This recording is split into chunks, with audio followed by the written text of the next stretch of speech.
Baik, seterusnya saya nak bersama dengan Profesor Dr. Siva Murugan Pandian, iaitu penganalisis politik daripada Universiti Sains Malaysia yang bersedia pada ketika ini. Prof, titah Yang di-Pertuan Agong ini untuk menyeru bahawa semua ahli Dewan Rakyat itu meluluskan Belanjawan 2021 demi kepentingan dan juga kemaslahatan rakyat itu dalam berdepan pandemik COVID-19. Namun kita melihat dan juga mendengar setiap parti politik ini mahukan libat urus itu, sesi libat urus diwujudkan untuk mendapatkan idea mereka, pandangan mereka dan sebagainya. Sekiranya ini tidak dilakukan, adakah kita melihat kepada mereka ini mungkin tidak menyokong Belanjawan 2021 ataupun bagaimana pendirian mereka selepas kita titah Yang di-Pertuan Agong ini hadir pada saat-saat ini, Prof? Ya, saya rasakan kita ini adalah kali kedua, kerana kali pertama kita lihat pada hari Ahad di mana Yang di-Pertuan Agong sudah menyatakan bahawa bajet 2021 amat penting kepada rakyat, kepada frontliners dalam kita berusaha ke arah mempertahankan nilai kesejahteraan, nilai ketahanan ekonomi, nilai kelangsungan perniagaan. Sudah pasti yang mahu kita lihat adalah sejauh manakah keupayaan untuk memastikan bajet 2021 itu tidak dipolitikkan ataupun tidak menjadi satu alat atau landasan ke arah menggagalkan kedudukan kerajaan hari ini. Sudah pasti titah Yang di-Pertuan Agong ini harus kita lihat sebagai satu amanat yang mahu disampaikan kepada kesemua ahli parlimen supaya tidak mempunyai naratif yang berbeza. Sudah pasti ada dua naratif yang berbeza sekarang ini. Satu, jika menyokong ada yang bertanggapan itu akan memberikan legitimasi kepada kerajaan. Satu lagi bertanggapan inilah peluang untuk menguji legitimasi Perdana Menteri. Tetapi titah Yang di-Pertuan Agong itu sebenarnya melihat satu masa depan negara yang berada di persimpangan. Bagaimanakah kita tidak boleh melahirkan krisis nasional disebabkan oleh kegagalan untuk bersama secara konstruktif memberikan kepercayaan kepada bajet ini.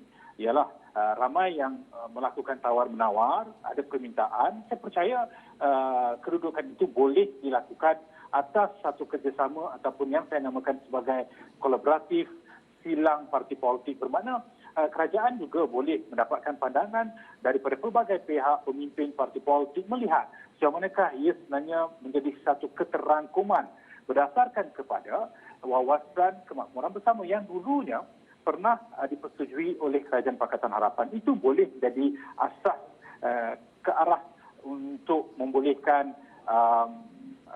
usaha mempertahankan bajet ini. Prof, sudah pastilah Belanjawan 2021 ini menjadi titik penentuan kepada legitimasi kepimpinan Tan Sri Muhyiddin Yassin. Tapi pada masa yang sama kita melihat titah Yang di-Pertuan Agong Sultan Abdullah yang menzahirkan keyakinan penuh kemampuan Tan Sri Muhyiddin Yassin untuk menerajui kepimpinan negara pada saat negara diuji dengan pelbagai krisis ini. Menzahirkan keyakinan yang penuh kepada kepimpinan Tan Sri Muhyiddin Yassin ini, adakah ini boleh kita anggap sebagai satu bentuk pengiktirafan legitimasi kepada kepimpinan pada masa ini dan tidak boleh dipertikaikan atau bagaimana, Prof? Ya, saya merasakan bahawa itu satu lagi aspek yang harus kita lihat di dalam titah Yang di-Pertuan Agong. Ini kali kedua juga, kali pertama juga telah menzahirkan keyakinan dan juga keupayaan Perdana Menteri untuk berhadapan dengan pandemik krisis COVID-19 ini, dan ini kali kedua yang sebenarnya menunjukkan bahawa kelangsungan pengiktirafan ke atas kewibawaan Perdana Menteri ketika berhadapan dengan krisis ini. Saya percaya Yang di-Pertuan Agong juga memahami bahawa kita tidak boleh menukar kerajaan ketika berhadapan dengan satu krisis yang saya namakan sebagai krisis kesihatan nasional. Sudah pasti ini juga merupakan satu kerajaan yang telah pun dilantik oleh Yang di-Pertuan Agong Sri pada bulan Mac dulu dan mempunyai keyakinan yang besar supaya dapat bersama dengan yang lain memobilisasi sokongan ke arah pembentukan kerajaan yang ampuh. Walaupun wujud perbezaan dari sudut sokongan dan sebagainya. Saya rasa di sinilah juga masanya bagi pembangkang dan juga dalam kerajaan Perikatan Nasional sendiri untuk melakukan gencatan politik yang begitu jelas supaya rakyat tahu bahawa masing-masing mempunyai keinginan yang sama untuk mengutamakan keperluan, kemahuan dan juga pemikiran masyarakat. Di sini juga sudah dinyatakan bahawa kepentingan peribadi harus diketepikan. Titah Yang di-Pertuan Agong jelas bahawa jika kepentingan peribadilah yang diutamakan, maka sekali lagi masyarakat akan berhadapan dengan polemik yang tidak ada penghujungnya. Sekali lagi ahli politik sendiri akan dihukum kemudian.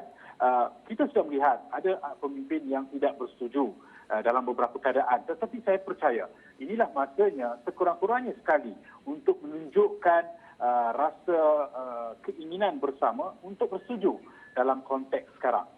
Prof, iltizam politik semasa ini kita boleh sifatkan umpama sistem barter. Kita melihat pemberian itu harus ada balasannya. Dalam konteks semasa ini, adakah ini wujud? Kalau inginkan sokongan itu, adakah pulangan itu dijelaskan apa yang mereka mahukan dan sebagainya?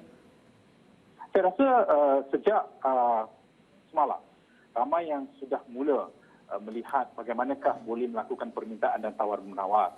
Tapi saya rasakan bahawa mereka yang melakukan apa saja tawar-menawar dan juga permintaan juga haruslah bersifat rasional.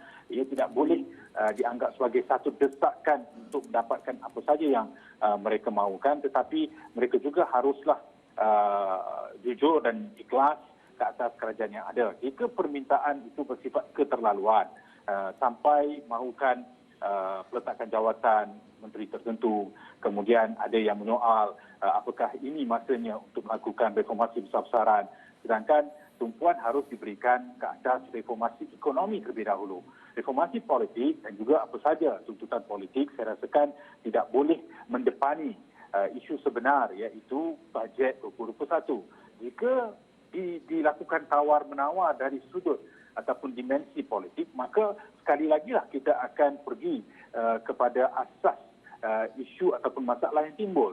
Jadi memang sukar untuk memenuhi kesemua permintaan dan tawar-menawar kerana sekali lagi ia juga memerlukan proses rundingan ataupun proses negosiasi dalam kalangan pelbagai pihak. Ia bukan melibatkan seorang pemimpin atau dua, ia bukan melibatkan 222 ahli parlimen, tetapi ia melibatkan pelbagai parti politik yang saya rasakan masing-masing mungkin mahu mengambil kesempatan daripada kedudukan ini.